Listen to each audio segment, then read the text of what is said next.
Hi everyone, welcome back to the channel and a new video. I'm actually going to be setting off from home this morning. Chris won a car down at Copart. You can see in the thumbnail, 2015 65 Astra Elite with very low mileage, and it looks like high up damage. So he won it for quite a very good price actually, and they come back and asked for double what we had actually won it for. So I just clicked keep original bid and they let us have it there after the weekend on that Tuesday morning, because it was bank holiday. Ching, and they let us have it. So I'm setting off from home. The appointment to collect it's actually at 10 o'clock, but I'm going to set off now, which is 8:15, and actually try and pick it up a bit earlier.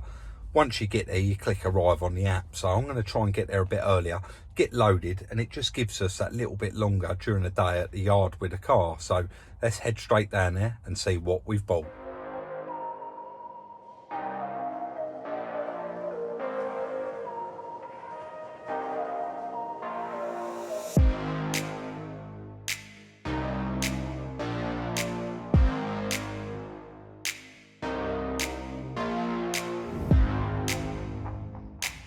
I was just having a chat with the forklift driver there.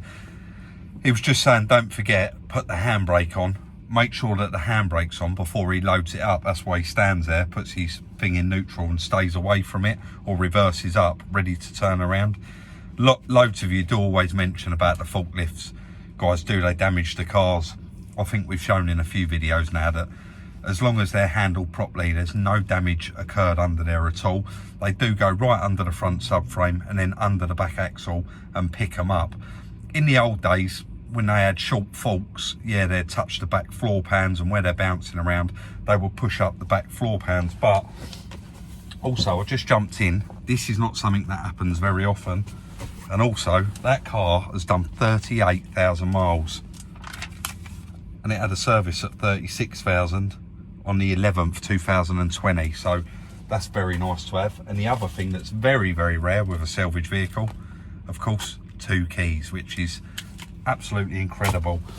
Right, let's head back to the yard and assess the damage and see what Chris thinks, because he's the one that actually bought this and I didn't know anything about it. Let's get back at the yard. I just wanted to show you what I was doing there on that piece of time lapse.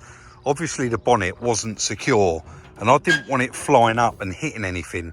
So what I decided to do was put that strap around it and actually hook it onto the winch, and I wound the winch down as tight as I could just to hold it, because even though the windscreen's damaged, you don't want that flying up in the air when you're going down a dual carriageway and all bits of it start flying out everywhere. So we'll get it unloaded and have a proper look around it.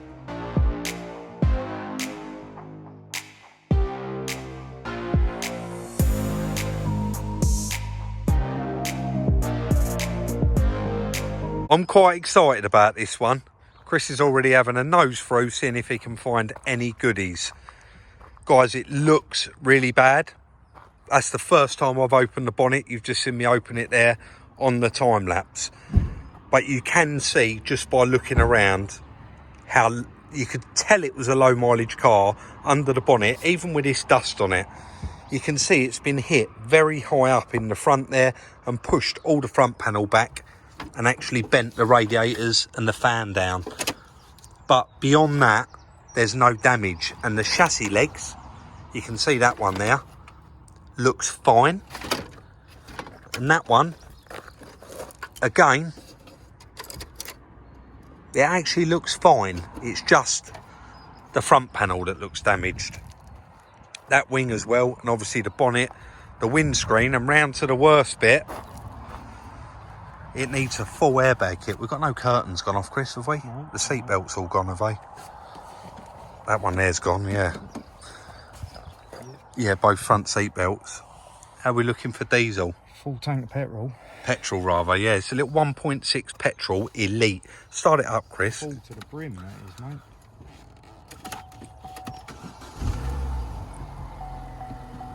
Sounds perfect, doesn't it? Cruise, mate. Cruise control. Yeah. It's got everything on it. And like I said, Chris won this and it was a bargain.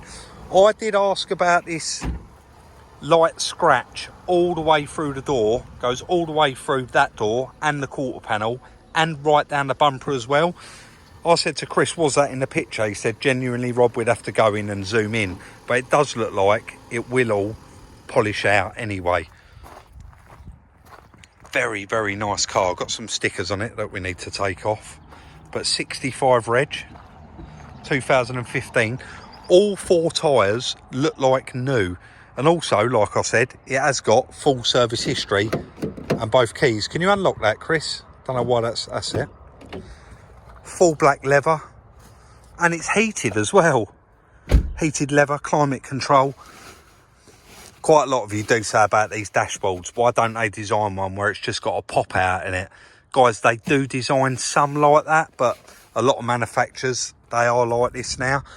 I have noticed the windscreen is got all the sensors in it, so I should think that's probably going to be quite expensive on this. But what's your thoughts, mate? Yeah, Front panel, cheap car.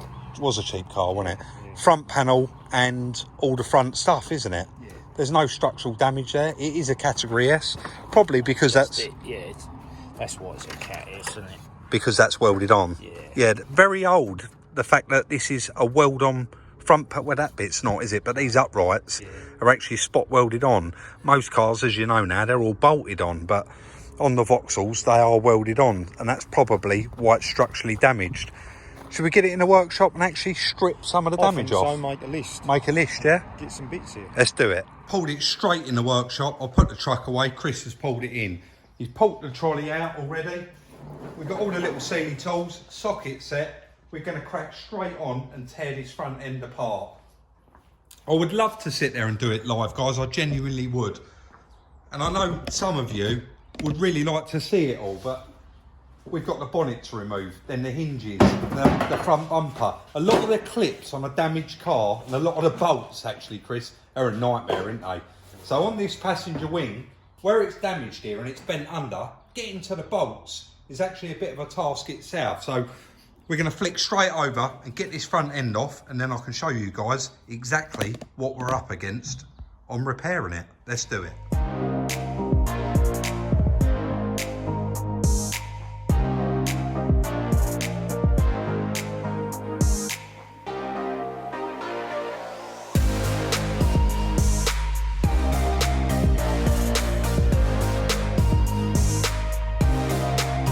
Chris is just getting that last little bit out there, the airbox, but we did make quite light work of it.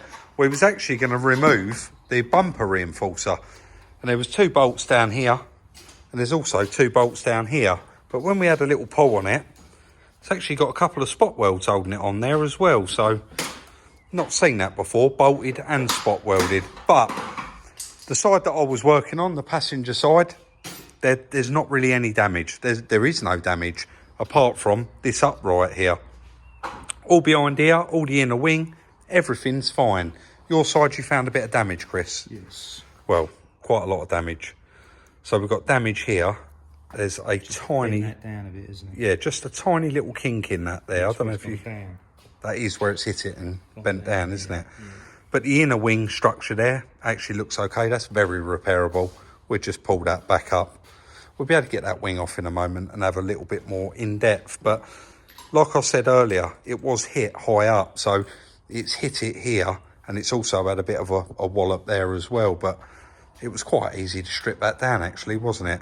Yeah. The radiator, aircon rad, that's popped. So we've got no gas in there. We've got no water whatsoever. And the fan's smashed to pieces as well. So Chris is just going to pull that airbox out. We get the rad stripped out, and then we'll have another little cut in, but not that bad at all. And I really do like this car. Chris said if it was automatic, this would definitely be the one he'd be having for his little dinghy and to keep, because it's got such a nice, lovely sized boot in it, and it's an estate car. Right, let's get this stripped out. I've made a bit of a list, guys, written it all down. And I've just got off the phone to Mark at Kent Autos, yeah, I know, who I always use. And he said, Rob, there's a couple here, pop round, have a look, see what we got.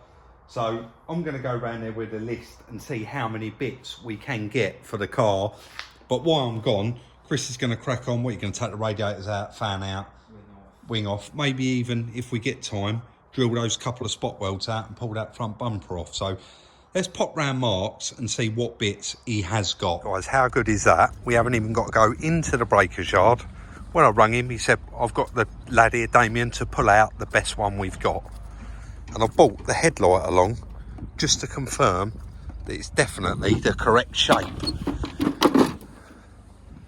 63 reg. It hasn't got parking sensors, and like you've just seen there's a headlight missing. I should think that the wings and all that are the same as an estate car. And yeah, full airbag kit, all looks the same. Well, straight in the office. I'm going to try that headlight in now. I think we'll go straight in the office and try and negotiate to actually take the whole car over to the yard. There is a few little marks and that, but you've got to expect that with second-hand parts. We're going to be saving a load of money. I'll try this headlight in and then we'll negotiate a price and hopefully actually pick this car up and bring it back to our yard, and we can strip it there then. That's definitely a match. Perfect. These lights do look a bit better though. They've got like that black bit in the bottom, and ours didn't. They was quite plain, so we're going to have to get one headlight. Unfortunately, guys, as you can see, one of the headlights has already gone out of it, and I'm not sure that they've got DRLs anyway, and I know our headlights have, and also the front bumper's quite badly damaged, but I've negotiated to buy the complete front end, airbag kit and windscreen if it fits. If it don't, there's going to be no point in us having that cut out, but I'm not really sure about ours. I need to speak to Liam about that, but we've got the whole car actually, same as usual, parts car. I've got to pick it up tomorrow, take it back to the yard, strip what we want, and then drop it back and pay the man. So jobs are good, and let's get back to the yard, see how Chris is getting on.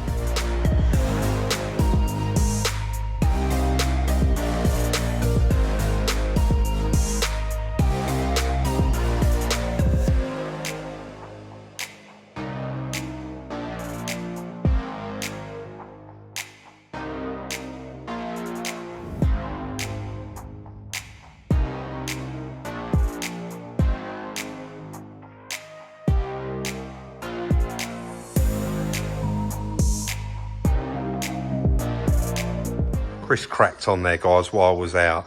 As soon as I got in, he was inspecting this front cross member, and he said, Rob, honestly, I think that is the only piece of damage, and that would dolly out perfect. I saw this crease in here and thought that it was quite badly damaged, but I think we're both in agreement that we think it's actually supposed to be like that. So if we haven't got to replace that bar, then we won't. But he's removed all of the radiators, had a good clear up. There was bits everywhere, bits of plastic. Disconnected the radiator, the fan, everything's gone, and everything, you can see, it didn't even touch that engine. Somebody has had a pull on this front panel, and Chris said that was probably, let me just try and zoom out a bit. That was probably, you know, when it went to a garage, they put a chain around there to pull it open to actually get the bonnet up, and you can see it's actually broke that end of that sensor off there, the wires. Apart from that, there's no other damage on the engine at all. Round at with that parts car that I'm going to bring round, all these little bits that we're going to need, we can cut all of them off. They're going to be in with the price. Now Chris has removed that wing wire been gone. You can just see that there now. You've got a kink up here and a kink here. That's just, what do you reckon, an inch, Chris? That's probably down about an inch, maybe a little bit more. Probably even less than that. Even less than that. So very, very minimal, that's down, and it's where it's hit it there, it's just pulled it down. If you look on the inside, you can see it actually all looks fine. So just a little tweak there. And I think we was just having a chat, and it's just, I mean, we could get that straight, we could drill them bits off, and it'll be quite time consuming. And we just said probably the easiest way to go round is chuck it on the jig and actually give that a little pull, and then pull everything back where it should be, and then we'll get these drilled out. This upright's going to have to come off. Chris even tried removing this slam panel, and again, this is like Corsa C. Yeah. Exactly the same, isn't it? Yeah. So not only did they bolt it in, I mean, Corsa C, we're going back to like F reg, aren't we? Like 89, 90? No, they was a bit later than that, weren't they? Right up to like X reg. they'd have these front panels in them, but they've actually bolted it in, and as you can see, there's spot welds in there holding it on as well. He took all, spot welds broke on that one. That just popped up as soon as I banged it. So we're all right there. That's one less for us to drill out. But quite a straightforward, nice, easy repair. We're going to chuck it on the jig, pull everything out, get that other car around here, and then just panel it up. And hopefully this should be a quick turnaround as well. I've just had a little look at the windscreen. It is completely different. Look at the size of that black panel on the inside there, guys. That's going to have light sensor, rain sensor, etc. So, not sure how expensive that's going to be for a windscreen, but it looks like we're going to have to go down the route of buying one. Guys, sometimes things happen. Like you just see me bang that there, and as soon as I cut, Chris went, that's not spot welded, Rob. So, he's absolutely right. It's not spot welded. We genuinely thought that was spot welded on there, but there's quite a lot of thick, like sticky grease, and it's obviously stuck down there quite well. It has been on there for 6 years in our defence, and everyone makes mistakes. So yeah, we definitely won't be drilling them out because we didn't need to, and that makes it even more easier for us. Guys, I think that's going to be a pretty quick turnaround. What do you reckon, Chris? I hope so. It's nowhere near as bad as what it looked in those pictures. In fact, I'm going to include a couple of the pictures now.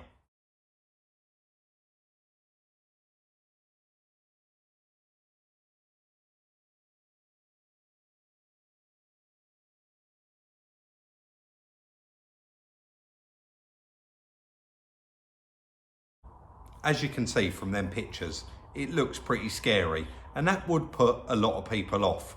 And to be honest, did you actually go through the pictures and study them before you bought it? No. You thought, that's cheap, I'm taking a chance. Yeah. Can't wait to do the numbers on it. Chris got, that's our first actual proper Copart bargain for ages. Genuinely, I think we'll even have a Copart bargain title for this car because it really, really was cheap. And I know a lot of you are going to guess the price, but guys, just wait till the end of the series. I think you'll be pleasantly surprised at how cheap we did get that car. And somebody is going to get a really nice car, 38,000 miles. And I think we've already said we're going to give it oil filter, air filter. We're going to give it a little service before it goes out as well. Let us know what you think, as usual, in the comment section down below. If you haven't already, we put little sneak peeks out on Instagram. You can follow us there throughout the day at Salvage Rebuilds. Like, subscribe and share. Check out the merchandise. The link is in the description. And we'll see you in the next one. I'm not sure what day it's going to be.